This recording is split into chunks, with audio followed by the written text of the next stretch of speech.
All right, welcome back to Jiu-Jitsu Sisterhood. I'm your host, Ashley, and I'm here with Amanda Loewen. Yeah. We're here at the NoGi's Women's Summit in Portland, Oregon.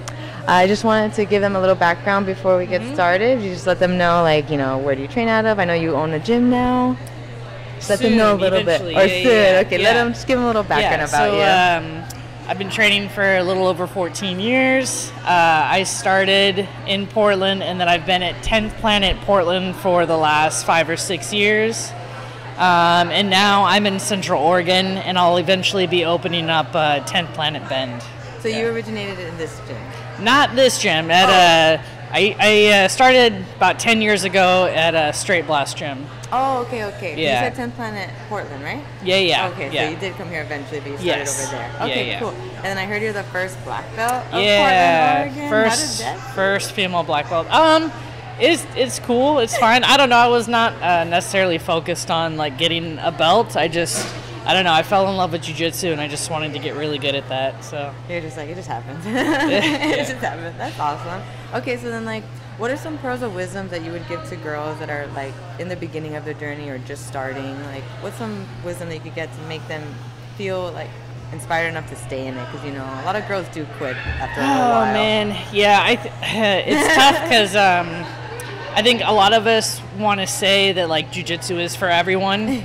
But it's not, you know, it's not. I think it's important for everyone to try it, but I think like the gym that you're at, it should always feel welcoming, you know. Like I think a good sign of like a healthy gym is to have many different like walks of life, you know, like men and women. Obviously, I don't know, I don't think you have to have a kids program, but you should see more than like one girl training, you know. And if other girls aren't staying, then, you know, maybe something is a little bit peculiar. Yeah, like ask yourself why. Yeah, ask yourself why. Okay.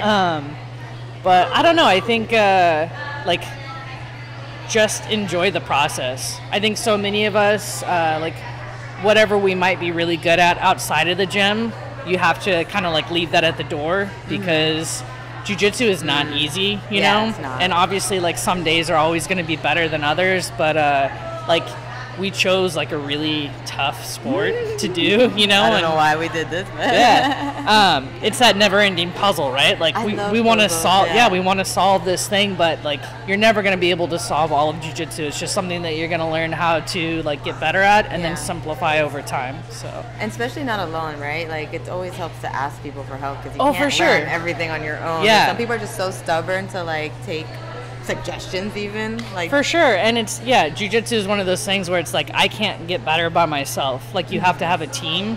So as much of like of an individual sport, you know, that it may feel like, you have to have really good training partners. No, I 100% agree. You're right. Yes.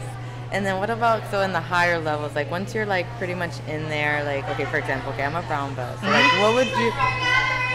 what would you suggest, like, for being a brown belt to work towards black belt? Like, what should you focus on the most?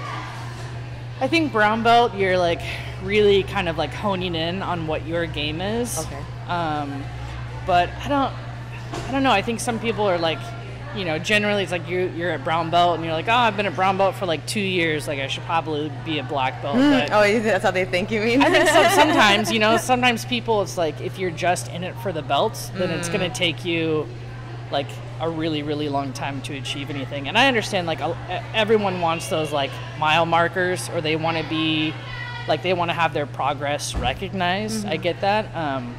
I think that, you know, it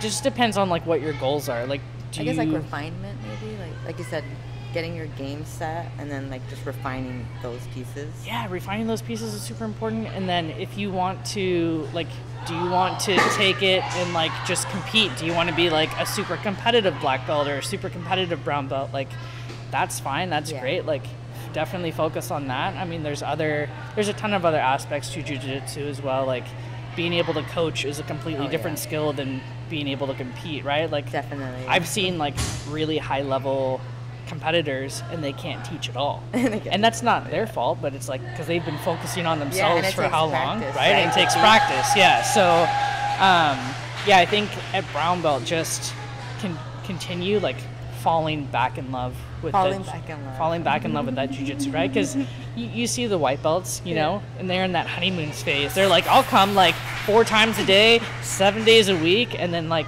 you see them kind of like peter off a little bit. So just remember, like, you want to be in this for forever. So find those ways where you're like, oh man, like whether it's coming to like a camp or a seminar, like I always get rejuvenated when I do these things. I'm like, oh, like, and all the little techniques, you know, it's like sparks other things, and I'm like, oh, I can add that right away. So you benefit too from these seminars. Oh, absolutely. Like you get little tidbits too. Everybody I roll with, like, I don't want to just, you know, like I want to take what they're giving me too. I don't want to like just give, and everything that every one of the coaches, you know, taught, like there's a piece I always try to take away. I noticed that too. All of you like covered like an area that I kind of do, but you just like shifted so it's a extra little change. bit. Yeah. I was just like, I need to write all this down. For sure. That's so awesome.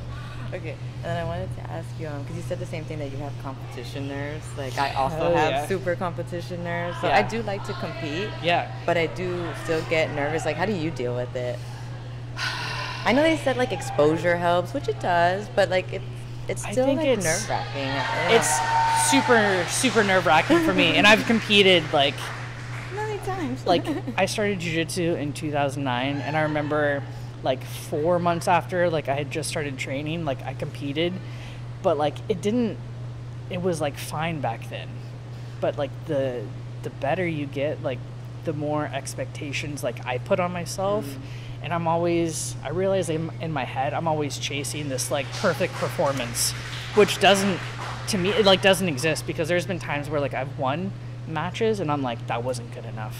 Right, like you watch it and you're like, I watch it, I'm like, exactly. And then everyone's like, well, you won. I'm like, no. I know, but that's not the point. And then I've had matches where it's like I've lost, but it's like I left everything on the mat, but I'm still, you know, it's like I'm still not happy. Yeah. So I think definitely for me, like, competing wise, it's like all mental. I feel like I can go into a tournament tomorrow without like prep and because you're always training, right? So, like always training, obviously. Prep.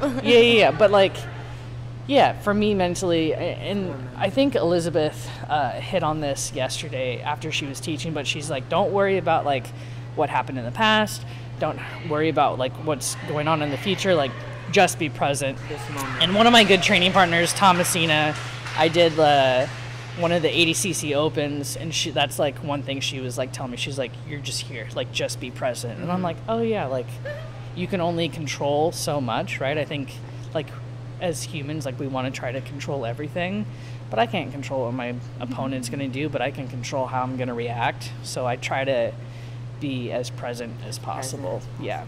That's good advice. Definitely, because sometimes you do like space out, like weird space out that you're not even there. I go through like so many imaginary scenarios that like would never happen, but I'm just like, what if? But what if? What if, you know? Awesome. Yeah. And then is there anything else, like any other pearls of wisdom you'd like to just tell the girls out there that are in jiu-jitsu that you've just learned that you tend to pass along to everyone? Oh man, something that I mentioned after camp was over today, but just remembering that you only have a certain amount of rolls, like with your body, you know, and every time you roll with someone, like you give one of those away, and it's not something that you can get back. So choosing your training partners wisely, especially as a female, right? As a female, like I'm like pretty big, you know, but but remembering that like I don't have to say yes to every roll. Super important. Yeah, super important. So yeah, communicating verbally and not just physically. Yeah. Awesome. That's some great advice. Well, thanks so much for talking to me. Thank you so much. It was nice to finally meet you in person. It was a pleasure. Once again, it's Amanda Loewen. Be sure to give her a follow. Same Instagram handle, Amanda Loewen. And thanks for listening. Thank you guys. Bye.